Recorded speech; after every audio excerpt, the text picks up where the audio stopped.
Ya, assalamualaikum warahmatullahi wabarakatuh.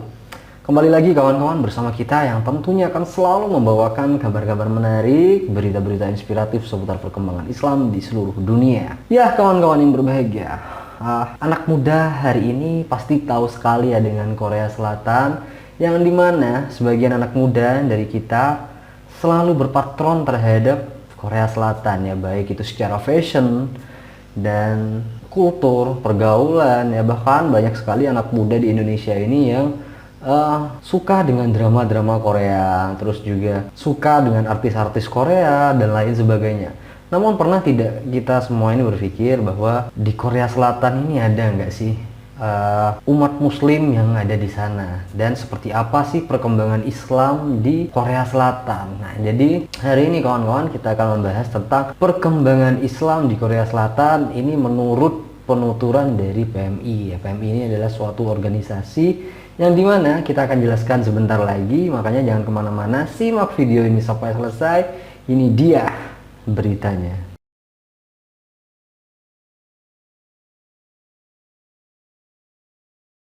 Organisasi keagamaan atau komunitas muslim memiliki peran penting terhadap perkembangan Islam di Korea Selatan. Umat Islam yang ada di negeri ginseng ini banyak membangun masjid dan menggerakkan organisasi keagamaan untuk menyiarkan agama Islam. Salah satu organisasi yang menyiarkan Islam di Korea Selatan adalah Nahdlatul Ulama ya, atau NU, karena ketua pengurus cabang istimewa Nahdlatul Ulama atau PCINU Korea Selatan, Muhammad Habibie, mengatakan perkembangan Islam di Korea Selatan saat ini mengalami perkembangan yang cukup drastis.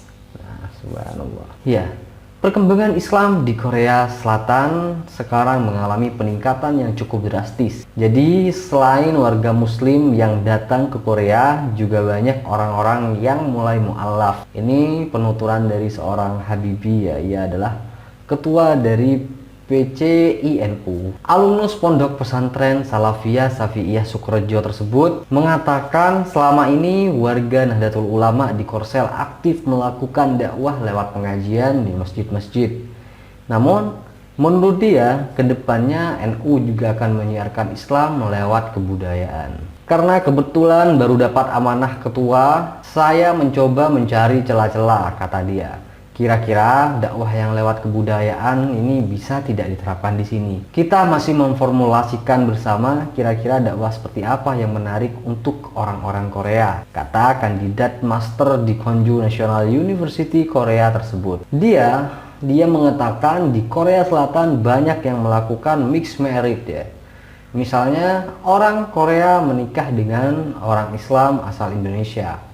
Nah, baik laki-laki ataupun perempuan. Namun, kebanyakan orang Korea itu tidak mempercayai adanya Tuhan atau agnostik ya. Karena sebelum menikah mereka harus memeluk agama Islam terlebih dahulu ya. Jadi itu bisa menjadi salah satu alternatif bagaimana memualafkan mereka ya. Nah, dengan banyaknya mixed marriage ini, maka perkembangan Islam pun menjadi sangat pesat. Dia menyebutkan indikator perkembangan Islam di Korea Selatan antara lain yaitu pertama adalah masjid di Korea Selatan sekarang banyak sekali. Nah, yang kedua, masjid umat Islam yang dibangun orang Indonesia ada aja sekitar 90 masjid. Belum lagi masjid yang dibangun oleh umat Islam dari Bangladesh, dari Pakistan, dari negara timur ya, dan lain-lainnya. Jadi teman-teman muslim di Indonesia yang ada di Korea Selatan adalah pekerja migran dari Indonesia.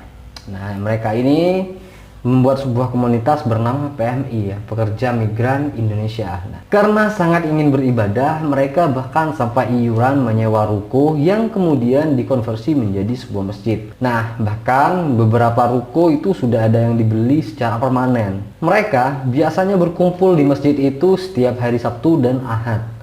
Karena Senin sampai Jumat mereka harus benar-benar bekerja, sedangkan yang mahasiswa juga kuliah. Jadi saat kumpul bareng di akhir pekan, mereka melakukan sejumlah amaliyah seperti tahlilan, yasinan, dan bersanji ya. Kemudian habis itu biasanya masak bareng dan makan bareng. Sementara itu, kata dia ya, umat Islam dari berbagai negara itu biasanya berkumpul di masjid permanen di daerah Ansan. Kota Ansan itu memang daerah yang terkenal dengan warga asingnya. Nah, Masjid Ansan itu menjadi pusat ibadah kaum muslim dari berbagai negara ya. Bahkan imam masjid itu berasal dari 4 negara, seperti dari Indonesia, Bangladesh, juga ada Pakistan. Nah, jadi itulah kawan-kawan ya berita dari Korea Selatan, di mana sebenarnya perkembangan Islam di Korea Selatan ini sangat pesat ya. Tadi disebutkan bahwa salah satu indikator yang sangat mempengaruhi adanya perkembangan yang sangat pesat adalah mixed marriage. Nah, jadi ada orang Korea itu menikahnya dengan orang Indonesia, dengan orang Pakistan, dengan orang Bangladesh mungkin. Nah, dari mixed marriage tersebut, kebanyakan dari orang Korea yang tidak mempercaya adanya Tuhan, mereka mau tidak mau kadang harus belajar tentang agama Islam sendiri. Nah, juga sangat menarik ya perjuangan kawan-kawan PMI di sana, di mana keinginan mereka untuk beribadah ini mendorong mereka harus menyewa ruko, sampai menyewa ruko, dan setelah menyewa pelan-pelan ruko itu dibeli dan akhirnya diubah menjadi sebuah masjid. Subhanallah,